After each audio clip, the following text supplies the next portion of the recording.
စီဝီလက်တွေဆိုတာကံတရားပေါ်မှာမိပြုတ်ပြီးတော့တမွေးရလူဘဝဆိုတာကြတော့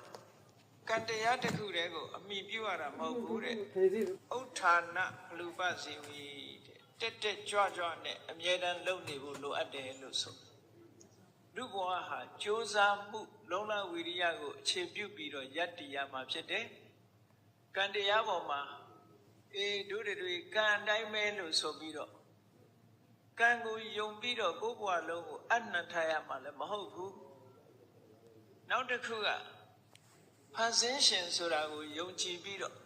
ဖန်ဆင်းရှင်ရဲ့ဆန္ဒအတိုင်းဖြစ်ရမယ်လို့ဆိုပြီးတော့ဖန်ဆင်းရှင်ကိုယုံကြည်ပြီးတော့လည်းအနှံထားရမှာမဟုတ်ဘူးယောက်ျားတကွန်လူရည်ချွန်ကဆိုတဲ့စကားလိုပဲလူရည်ချွန်ယောက်ျားဟာကောင်းကင်မှာရှိတဲ့ကြဲတောင်မှအလိုရှိရင်ဆွတ်ယူနိုင်တယ်လို့ဆိုတာအာဘိစကားပြောထားတဲ့စကားလူတွေလုံးလို့ရှိရင်ရတယ်ဆိုတာဒီကနေ့အမတန်မှထင်ရှားတယ်ကြည့်လေ